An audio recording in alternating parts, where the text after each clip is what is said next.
예, 안녕하십니까. 경제식 네트워크 이병태입니다. 오늘 귀한 손님을 모셨는데요. 주동식, 이제 후보님이라고 불러야 되죠? 예, 감사합니다. 예, 주동식 후보님을 모셨습니다.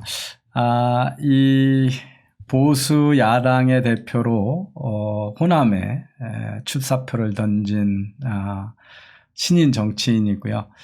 제가 평소에 자주 뵙고 아주 우리나라 역사나 정치 현실에 대해서 상당히 식견도 많으시고 소명의식도 있고 나라를 어떻게 하면 정상화로 할 것인가, 특히 이제 우리 사회에 지금 잊혀진 화두, 정말 중요한 화두인데 잊혀진 화두가 바로 지역 감정을 극복하고 통합된 나라를 만드는 건데, 우리나라 역사적으로 노무현 대통령이나 김대중 대통령이 이 문제에 대해서 상당히 많은 문제의식을 가지고 얘기를 했고, 그렇죠. 그랬는데 그 정치적 상징성이 어느 순간에 다 없어졌어요. 네. 그래서 그 문제에 대한 문제의식을 되게 많이 갖고 계신데, 혹시 다른 방송에서 보신 분도 있지만 아직 잘 모르시는 분도 있어서 우리 주동식 후보님한테 본인 소개를 먼저 좀 부탁을 드리겠습니다.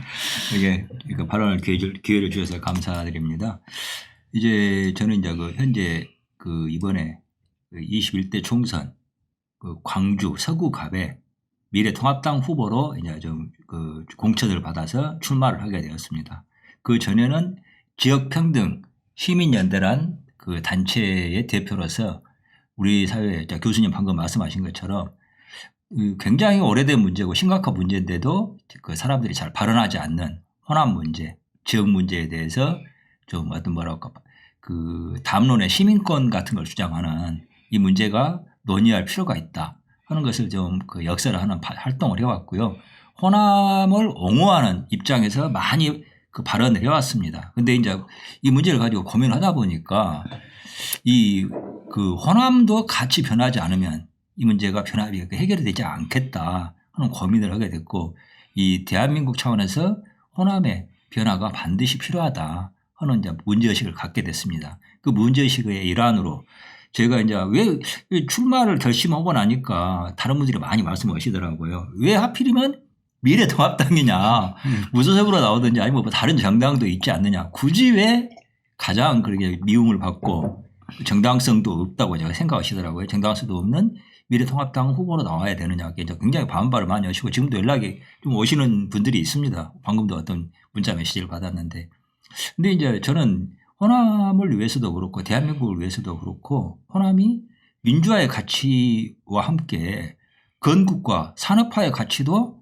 담아내지 않으면 안 된다. 자기의 것으로 하지 않으면은 저는 이거 호남이 스스로의 발등을 찍는 일이고 동시에 대한민국 발전에도 굉장히 결정적인 장애물이 될 거라고 제가 생각을 해요. 그래서 비록 어렵지만 외로운 목소리지만 이 문제를 좀 발언해야 되겠다 결심을 하고 나서게 됐습니다.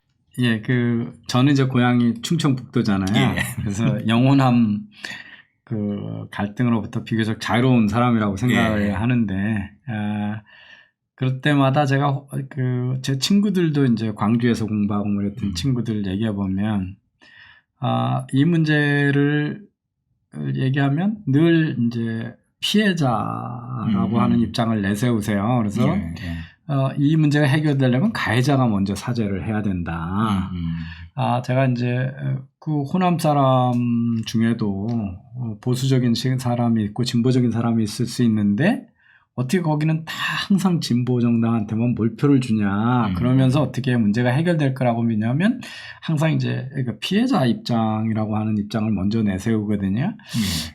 그래서 이제 이 담이 엄청 높잖아요. 그죠? 예, 그리고 또 정치인들은 이 지역 감정을 사실은 해소하는 것보다 잘 활용하는 거죠. 그죠? 그렇죠. 예, 호남 쪽에 지지하는 정당에 공천만 받으면 무조건 당첨이 되고 그 안에는 경쟁이 없잖아요. 그죠? 네, 다른 이렇다 할 경쟁이 없으니까 경쟁이 있는 쪽의 의원들에 비하면 이쪽은 다선 의원도 쉽게 할 수가 있고 쉽게 당첨이 되고 또 지역연합에 의해서 대선 주자도 될 수 있고 이런 상황이 지금 계속되고 있는데 왜 호남 쪽에서도 같이 변해야 된다라고 하는 걸 생각하시는지를 조금 풀어서 설명해 주시면 그 입장을 좀 이해하지 않을까. 제가 이제 사실은 이제 저도 고향이 호남이고 그러다 보니까 호남 분들이 가지고 있는 그 어떤 피해의식이나 분노 그런 것에 대해서 저는 좀 이해를 하는 편이에요. 제가 직장생활 하다가 멀쩡히 다니다가 갑자기 이제 그만두고 어떤 지역평등 시민연대라는 단체를 만들게 된 것도 사실은 우리나라 그 온라인, 특히 온라인 같은 데서 굉장히 광범위한 호남 혐오 현상이 좀 있거든요. 저는 그것에 대한 문제의식을 이제 어떻게 보면 항의 차원에서 활동을 좀 시작했다고 볼 수가 있는데 문제는 이제 좀 약간은 어떻게 보면 굉장히 어려운 문제인데 호남 문제라는 것이 어떤 역사적인 배경을 가지고 있는가 좀 고민을 볼 필요가 있어요. 저는 좀 단적으로 말하면은 그렇게 말씀하시는 분이 있습니다. 호남을 뭐라고 어떤 평가하시는 분이 있냐면은 한국 안에 한국이라고 말씀하시는 분이 있어요. 그러니까 한국의 한국이다. 뭐 영어로 말하면 코리아 오브도 코리아라고 할지 모르겠는데 저는 그 말이 굉장히 어떤 뭐라 그럴까 좀 함축적인 의미를 가지고 있다고 생각을 해요. 이제 엣지가 있는 편이라고 생각을 하는데 제가 왜 그렇게 느끼냐면은 한국 안에 한국이다. 한국의 한국이다 하는 말이 가지고 있는 의미가 어떤 거냐면은 한국 안에서 호남이나 호남 사람들을 보고 이제 뭐라고 혐오하는 표현, 싫어하는 표현 같은 게 있지 않습니까? 그게 묘하게 외국에서 미국이나 일본 등 있지 않습니까? 여기서 한국 사람들을 비하하는 표현이 있잖아요. 굉장히 비슷한 부분이 많습니다. 저는 이게 이제 어떤 의미를 갖는 건가 좀 많이 고민을 해봤는데 제가 느끼게 된 건 그거예요. 이게 한국 안에 한국 있지 않습니까? 이게 말하는 이게 한국이 제가 보기로는 근대화 이전의 한국, 그러니까 대한민국이 아닌 우리가 여전히 말하는 조선 있잖아요. 조선을 저는 말하는 거라고 생각을 해요. 그러니까 조선적인 특징, 그걸 이제 현재 우리나라 사람들은 가장 한국적인 거라고 생각하는데 지금 실은 한국적인 것이라기보다는 조선적인 거라고 생각을 하거든요. 요즘 조선으로 다시 돌아간다는 문제의식도 있고 그러잖아요. 근데 제가 보기로는 이 조선적인 특징, 실은 근대화 이전의 한국, 이것의 특징을 가장 많이 가지고 있고 그것에 대해서 애착을 가지고 있는 지역 분위기가 저는 호남이 가장 강하다고 생각을 해요. 이 문제가 호남에 대한 혐오 이런 것으로도 좀 연결이 되고 있고 그러니까 다르게 호남과 대한민국이 저는 좀 다르게 가고 있는 상황이라고 생각을 해요.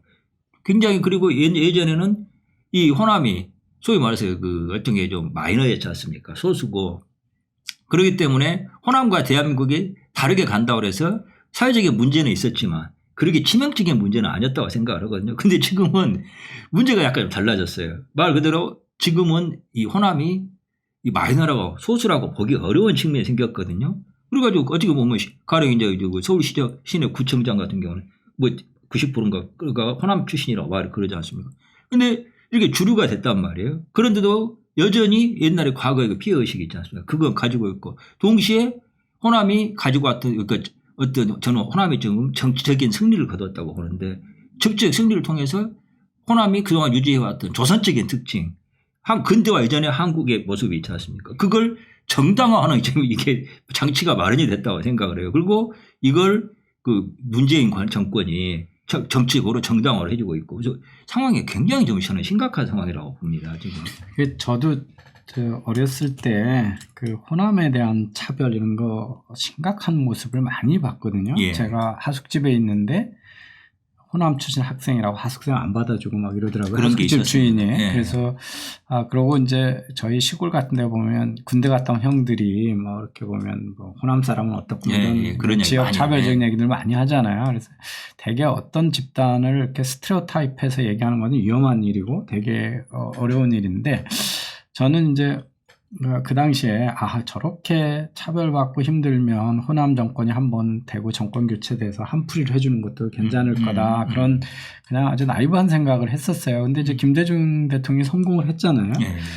그리고 노무현 정권, 문재인 정권도 결국 영남 특히 PK와 전라도 정권의 연합정부, 지역 연합정권이잖아요. 그렇죠. 그다음에 이제 김대중 정권은 충청도와 전라도의 연합정권으로 됐고, 노무현 문재인은 지금 PK하고 지금 연합정권을 해서 성공을 했는데, 근데 이전에는 어쨌든 노무현 대통령은 경제적으로나 이런 거로 생각이 다른 사람도 많이 있지만 치열하게 이 지역 문제를 해결하겠다고 하는 진정성 많은 국민들한테 인정을 받았었잖아요. 근데 그 노무현 대통령 김대중 정신을 이어받는다고 맨날 앞에다 내거는 지금의 그 집권 세력. 예.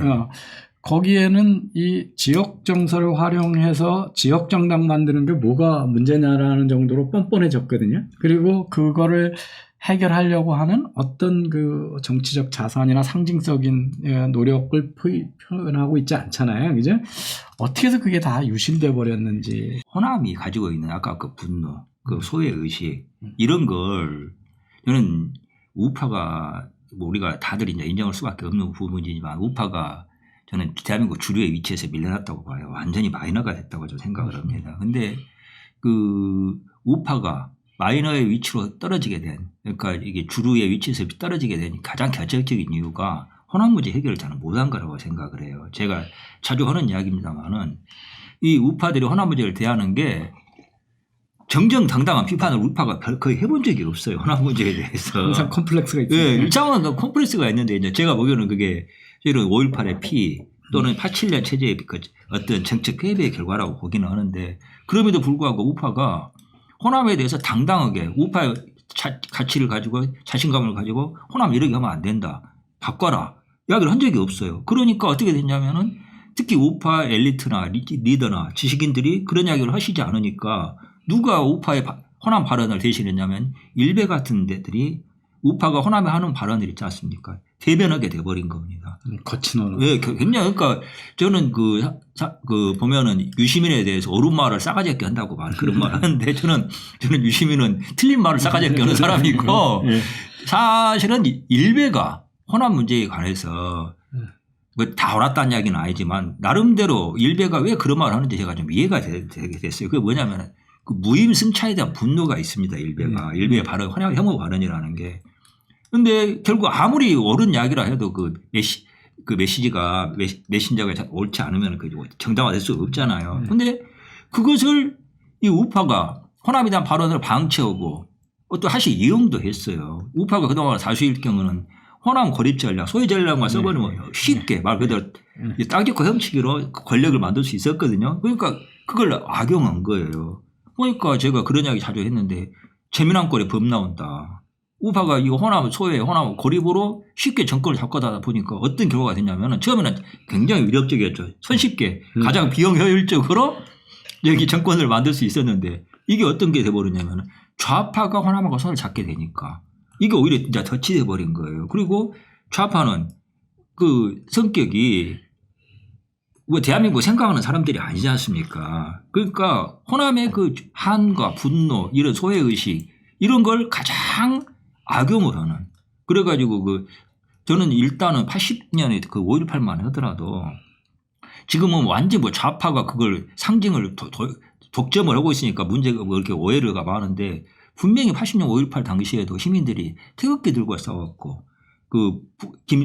북한은 김일성은 오판하지 말라는 이야기도 했었고 또 수상한 행동하는 사람들 잡아가지고 기업군한테 넘기고 그랬거든요. 그리고 당시에 그렇게 어떻게 보면 무법천지고 어떻게 보면 그 해방구라는 게 무법천지 아니니까. 근데도 이렇게 심각한 범죄가 있지 않았거든요. 이건 어떻게 보면 우파적인 가치라고 할 수 있는 부분이거든요. 근데 지금은 5.18 이야기를 하면 그런 것을 싹 빼고 완전히 그 좌파적 일색에 있지 않습니까? 그것만 악용하는 거예요. 그러니까 저는 이게 겹쳤습니다. 호남이 스스로가 이런 좀 그 소외의식, 자기 한을 깊숙이 만들어가지고 자기 어떤 정치적인 입지를 강화한 측면도 있었고 그게 좌파가 정권을 잡는 데 있어서 굉장히 악용한 제가 보기로는 저도 뭐 나름대로 좌파 출신입니다만 좌파가 이 어떤 그 실력이나 도덕성에 있어서 절대로 뛰어난 세력이 아니거든요. 제가 보기에는 굉장히 문제가 많은 세력인데도 좌파가 실패하고 코너에 몰릴 때마다 호남이 그 뒷배경이 되어졌어요.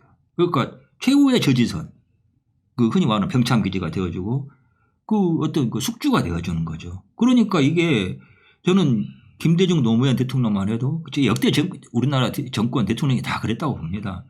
그 방법론은 이제 좌우의 약간의 방법론적인 차이는 있었지만 목표는 비슷했다고 생각을 해요. 그러니까 결국은 부국강매라 저는 표현하는데 그 백성들 우리 국민들 잘 살게 해주고 안보 튼튼하게 하는 거 기본 아닙니까? 저는 그걸 추구하는 방법은 약간 차이가 있었을지 목표는 비슷했다고 생각하는데 지금 문재인 정권은 생각이 다른 거라고 저는 봐요. 그래서 여기에 호남이 이용되고 있고 거기에 이대로 가면은 호남이 제가 이제 그렇게 생각하는데 빚보증을 쓰고 있는 거다. 문재인 정권에 대해서. 문재인 정권이 이대로 가면은 성공은 절대 불가능하고 100% 처참한 실패가 예기비되어 있는데 그럴 경우에는 저는 문재인 정권 책임지고 있는 사람들은 다 나는 아무 책임도 안 질 거라고 봐요. 그 책임은 빚 보증을 쓴 자기 집무사 땅무사 정치적 상징을 전부 몰아때려가지고 문재인을 지지해준 호남이 뒤집어 쓸 거라고 봐요. 그거 명백하다고 생각합니다. 이게 되게 정권의 실패는 뭐 선거로 응징하면 되는데 정권의 실패가 국가적 실패로 가면 이제 그게 그렇죠. 재앙이잖아요. 예. 지금 우리가 두려워하는 게 지금 문재인 정부가 정권의 실패를 넘어서 국가적 실패를 향해서 줄다름친다 이런 어려움인데 저는 이제 이 나라의 역사나 정치적 상징에 대해서 고민을 많이 하시고 그 생각이 깊으신 우리 주 대표님을 주로 만나 뵈서 그런데 우리 사회에 또 이제 최근에 그 아이덴티티 폴리틱스 이렇게 누구를 낙인 찍어가지고 하는 게 참 심해요. 그래서 일부 이 보수 쪽에서는 또 이번 공천에 대해서 주사파들이 막 들어왔다. 옛날에 좌파 운동했던 분들이 들어왔다. 그래서 이제 그 의심을 많이 해요. 그래서 저는 저는 정치권에 가까이 가본 적이 없고, 최근에 이제 뭐 한 2, 3년 동안 사회 문제에 대해서 언성을 높이다 보니까 사람들을 만나게 됐는데, 과거에 어떤, 이렇게 사상적 여정을 거쳐서 오시게 됐는지 좀, 설명을 해 주시는 게 좋을 것 같아요. 제가, 우파나 좌파나 자꾸 과거에 얽매여가지고 이렇게 아이덴티티 폴리틱스로 사람들 낙인 찍게 하면 옛날에 너 좌파였으니까 주사파다 뭐 이렇게 함부로 막 얘기하시는 분들이 너무 많아서 일일이 대꾸 하기도 그렇고 또 저한테 대고 하는 얘기를 하면 제가 나는 이런 과정을 거쳐서 이런 사람이 됐습니다 얘기를 할 텐데 남의 입장을 대변해서 함부로 그러지 말라 이런 얘기도 못하면서 한편은 되게 안타까워하고 있어요. 제가 주 대표님도 그렇고 우리 김대호 소장님도 그렇고 주대한 위원장도 그렇고 보시면 다 정말 세상에 대해서 세상의 흐름이나 우리나라가 역사적으로 어느 위치에 있고 앞으로 어떻게 될까에 대해서 나름대로 고민들을 많이 하신 분들이잖아요. 그래서 그런 분들을 이렇게 만나면 우리가 동의하는 것도 있고 동의 안 할 수도 있는 거지만 다 그런 우리 사회가 가야 할 방에 대해서 지식인들이 고뇌하고 가는 당연히 고뇌하고 깊이 생각하면 사람들이 갈 길을 가신 건데 그걸 자꾸 옛날에 학생 때 뭐 했다 그래서 제가 보면 박형준 교수에 대해서도 그렇고 뭐도 그렇고 다 이렇게 자기 마음에 안 드는 거 있으면 그 다음에 바로 주사파 하고 자익이 침투한 거고 이렇게 단순하게 얘기하시는 분이 많아서 제가 우리나라의 사상적 흐름이나 누구 계파다 이런 걸 따지는 사람도 아니고 공부한 사람도 아닌데 어떤 여정을 거쳐서 지금 같은 역사인식을 갖게 되셨는지 이렇게 조금 설명을 해 주시면 좋을 것 같아요. 이걸 이제 이런 말씀 제가 또 드리면은 정말 이제 교수님이 방금 말씀하신 것 같은 그런 우려 이제 정말 쪼놓으면 진짜 아직도 안 변했다. 아마 그런 말씀도 분명히 나오실 것 같고 또 제가 이상하게 느끼는 게 지금도 저보고 진보다 좌파다 말씀하시는 분들이 꽤 많아요. 근데 그게 꼭 부정적인 의미로 말씀하시는 건 아닙니다. 근데도 그렇게 이상하게 말씀하시는 분들이 많은데 저는 원래 운동을 할 때도 흔히 요즘 말하는 주사파는 아니었어요. 정반대 성향의 이제 뭐라 그럴까? 우리나라에서 NDP, 이제 CNP 논쟁도 있고 그랬습니다만은 주사파가 운동의 이론, 좌파 이론을 본다고 그러면은 가장 우파에 가깝습니다. 저는 이제 가장 좌파에 가까운 쪽에 속했다고 생각을 하는데 저는 지금도 어떤 게 있냐면은 이제 마르크스가 말했던 다른 건 이제 마르크스의 이론이 거의 다 이제 부정되고 있습니다만은 어떤 경제적 발전 이게 사회의 어떤 진보에 그걸 만들어내는 기본적인 힘이라는 저는 그것은 인정을 해야 한다고. 하부 구조가 상부 구조를 하부 구조가 결정하는 상부 구조를 거죠. 규정하는. 저는 이것에 대해서는 여전히 제가 그 점에 있어서는 그 막스적인 요소가 남아 있고 좌파적 요소가 남아 있다고 생각을 해요. 그건 좌파적이 아니고 네. 막스가 경제를 분석할 때 경제적 토대가 그렇죠. 사회 전체 안에 과학적 분석 방법론. 예, 그러니까 저는 사실은 그걸 여전히 저는 가지고 있고 그걸 굉장히 믿고 있는 편이고. 우리 목근역이 포도청이라는 게 그 얘기잖아요. 그렇죠. 근데 이제 바로 그 얘기. 우리나라 좌파들이 실은 굉장히 문제가 현재 우리 좌파라고 주장하는 사람들이 뭐냐면은 그 전제를 이제 부인을 하게 됐어요. 거기가 진짜 극우죠. 네, 그러니까 뭐냐면은 변화를 거부하는 거잖아요. 제가 보기로는 수구. 소위 말해서 이제 80년대 말, 90년대 초에 현실 사회주의권이 무너지면서 이 사람들이 자기네들이 그 철학이라고 할까 이념 철학 그것에 대해서 자신을 갖지 못하게 되면서 말 그대로 관념론으로 전환을 했다고 생각을 해요. 소위 말해서 문화 좌파가 되는 거죠. 지금은 소위 말해서 PC주의니 뭐니 하는 것들이 전부 그 영향이라고 보거든요. 일본은 이제 환경운동. 네, 그러니까 환경운동 그러니까 전부 저는 그게 과학하고 원래 진보라는 것은 과학이라는 거 전제가 되는 거 아닙니까? 그런데 지금 우리나라 좌파들은 과학을 가장 적대시하고 생산력 발전을 거의 증오하는. 이번에 바이러스 대처에서도 나타나고 네, 그러니까 탈원전에서도 나타나고. 저는 그런 대목에 있어서는 아직도 저는 제가 오히려 진보 좌파에 가깝고 그분들은 좌파도 안 진보도 아니다 생각을 하는데 동시에 제가 우리나라 우파한테 문제로 느끼는 건 우리나라 좌파는 저는 그렇게 봅니다. 좌파는 틀린 세계관이지만 세계관이 있어요. 말 그대로 도식화할 수 있는 게 있습니다. 그게 어떤 게 있냐면은 대량 생산이 가능해요. 사람에 대한 이념에 대한 대량 생산. 그런데 우파는 그 도구화할 수 있는 그게 아직 없어요. 체계가. 그러니까 옛날에 보면 우리가 그 교수님 앞에서 제가 번데기 앞에서 주름자하는 것 같은다마는 그 비디오 방식, VHS 방식, 베타 방식이 있었는데 기술적으로는 베타가 뛰어났지만 VHS 방식이 대중화하면서 그 승리를 했지 않았습니까? 그리고 뭐 IBM이나 애플 그것도 그렇고 저는 이념에 있어서도 지금 그런 게 작용하고 있는 거 아닌가. 그러니까 더 후져빠진 싸구려 이념이지만 나름대로 도식화가 쉬운 그래서 대량 생산이 가능한 이념성을 가진 이 좌파가 대량 생산에 성공해서 좀 더 고급스럽고 정당하지만 대중적이지 못한 우파를 지금 이겨버린 이념 전쟁에서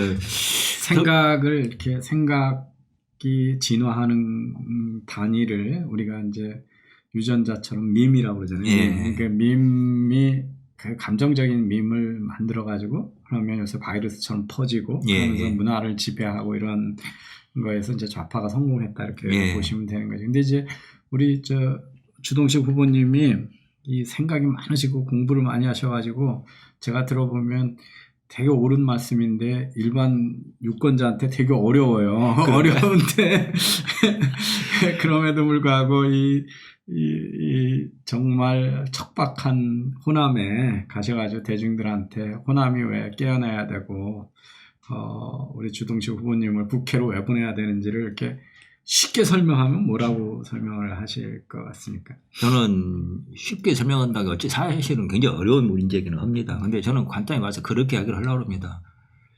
이 문재인이냐 대한민국이냐.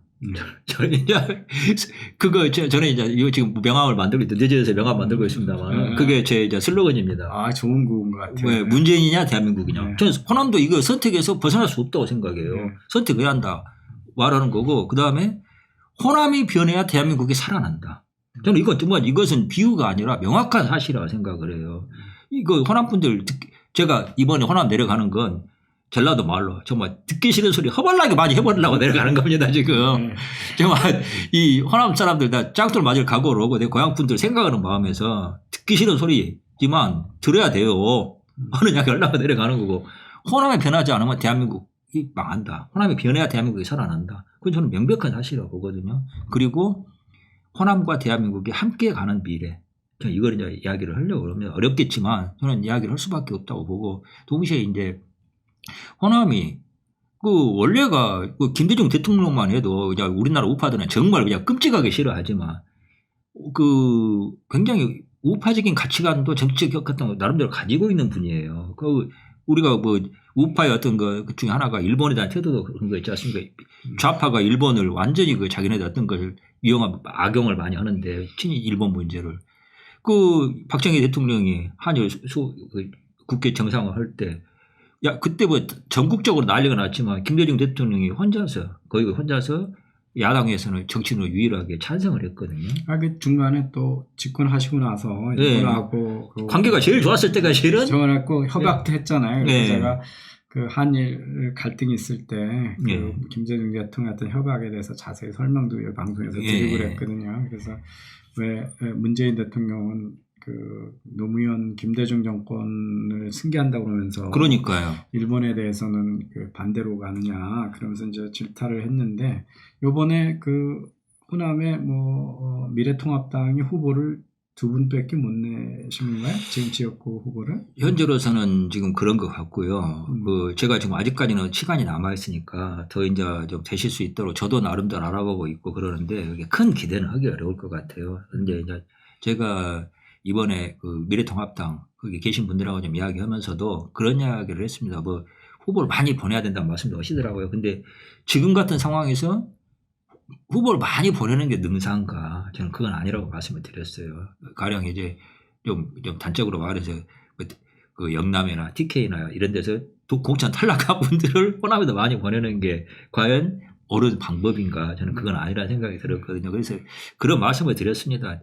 뭐 20, 30명 보내가지고 2, 3% 밖에 못 얻는 것, 그것보다는 단 몇 명이라도 열심히 지원해서 10% 그러니까 좀 높은 그 득표를 올리는 게 그 유권자나 그리고 당의 이미지 전체적으로 좀 저는 긍정적인 신호다. 그렇게 말씀을 드렸거든요. 그래서 선택과 집중으로 가자 말씀을 드렸는데 물론 이제 뭐 당연히 선택과 집중하기도 전에 후보가 없으니까 그런 어떻게 될지 모르겠습니다만은 가급적 좀 그런 식의 걸로 갔으면 하는 바람이 있고 아까 이제 좀 그 말씀드렸습니다만 호남에 대해서 어떤 식으로 이야기할 거냐. 저는 그 아까도 말씀드렸습니다. 호남이 김대중 대통령만 해도 우파적인 그리고 뭐 3비 노선이라는 게 있었어요. 한참 80년대 그 학생운동 데모 뜨거울 때도 김대중 대통령이 3비 노선 이야기한 게 있거든요.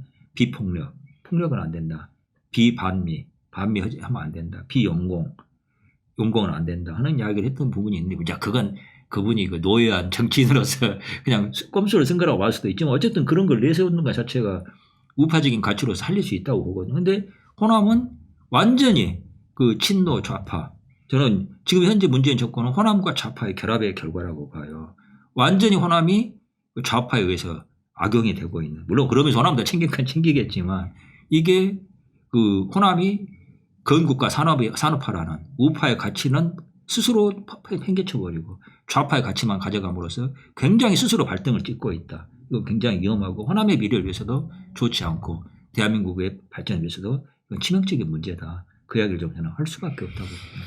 네, 그 우리 주동식 후보님은 제가 사실은 그 IT 업계에 계실 때 뵀어요. 그래서 이런 정치적인 그 문제의식을 가지고 계신 분이라는 건 전혀 모르고 인연을 처음 맺게 됐거든요. 그래서 그렇죠. IT 컨설팅 회사에 경영진으로 계셨어요. 그래서 현장 문제, 기업의 문제도 잘 아시는 분이에요. 그리고 IT에 의해서 세상이 어떻게 바뀌는 것도 현장에 계셨는데 간단하게 자기 경력을 좀 이렇게 소개해 주시면 어떨까요? 예. 이 정치 얘기만 하니까 이렇게 타고난 정치꾼으로 알고 계신데 상당히 다양한 영역을 갖고 계십니다. 사실은 아까 이제 말씀을 드리다가 못 드렸는데 사상적 편력을 말씀하셨잖아요. 근데 제가 진짜 그 빨갱이에서 우파적인 가치관을 받아들이게 된 계기가 사실 IT였습니다. 제가 IT 분야 기자 생활에 이제 제가 그 좌파 주간 노동자 신문이라는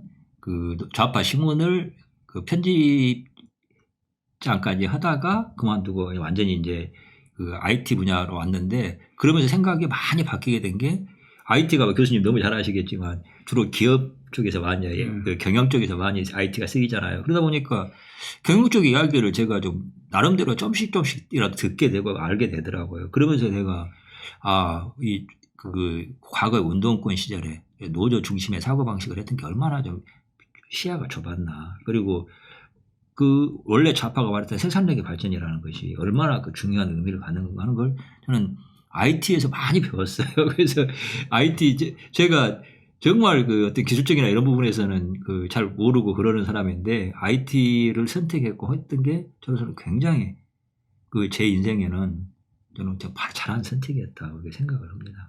그렇게 했고 이제 뭐 그 학생운동 하다가 그 여기 민청년 활동하고 제가 또 옛날에 민중의 당이라는 당에서 안양 지구당 위원장도 했었고 그다음에 저기 뭐 여기 그 노동자 신문인에도 있었고 IT 분야 기자 생활을 쭉 하고 컨설팅 분야에도 있다가 그때 이제 교수님도 만나 뵙고 그러다가 이렇게 좀 생각이 저도 이제 지적 필력을 많이 해온 건데 그러면서 조금씩 그 빨갱이로서의 또는 원래 빨갱이로서의 내가 가지고 있던 가치관이 다지는 그래서 생각이 진영으로서의 제가 우파로 올 수밖에 없었던 편력을 좀 거쳐왔던 것 같습니다.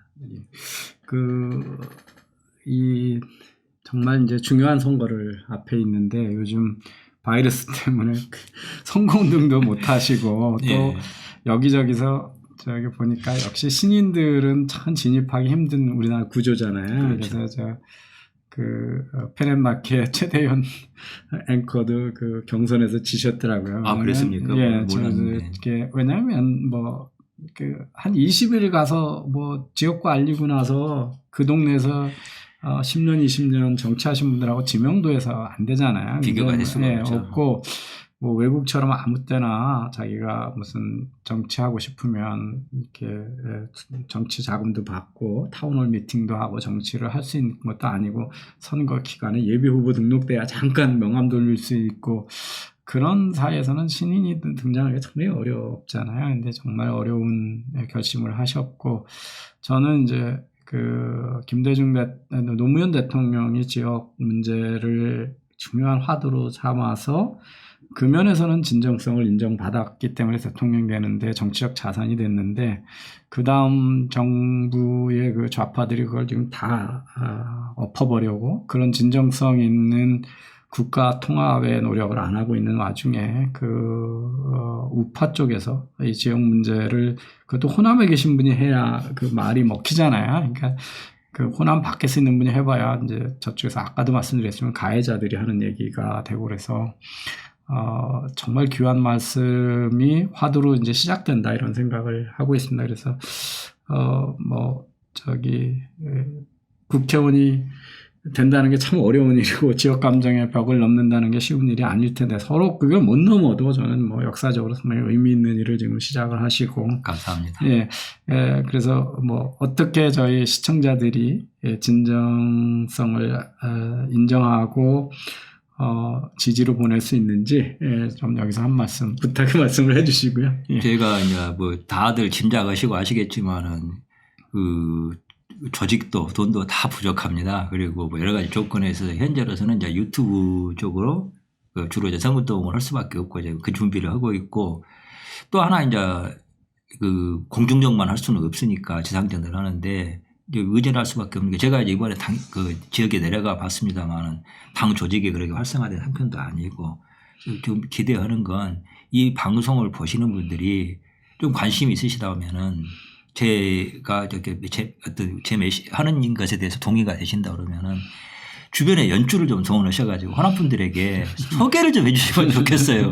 이 주동식이라는 사람이 생긴 건 못생겼지만 그래도 진정성을 가지고 그 보수로서의 어떤 걸 가지고 간다. 호남에 보수도 필요하지 않겠냐.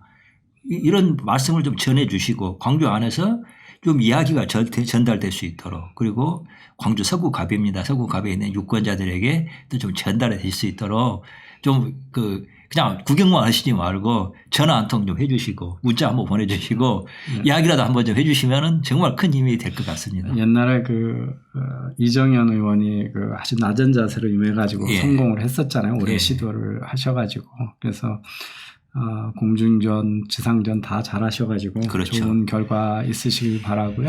이 시청자분들은 우리 주동식 후보님이 사실은 이 정치권에 뛰어들기 전에 제3의 길이라고 하는 인터넷 매체를 만드셔가지고 우리나라에 상당히 좋은 페이스북에 있는 좋은 글들을 모아서 사회적 담론을 주도하는 언론인 역할도 하셨어요. 그래서 거기서 오늘 말씀하시는 자유주의 또는 우파적 시각에서 나라를 어떻게 가야 될 건지에 그 주동식 대표님의 시각이 많이 드러나는 언론이기도 했거든요. 그래서 인터넷에 제3의 길 찾아보시면 또 우리 주동식 대표님 또 후보님 생각을 좀 더듬어 볼 수 있는 좋은 게 있습니다. 그래서 꼭 한번 찾아보시고 관심을 가져주시면 좋겠고, 우리나라의 이 정말 그 암의 뿌리와 같은 지역 감정이 이렇게 빨리 좀 완화되고 통합된 나라가 될 수 있는데, 이 정치적인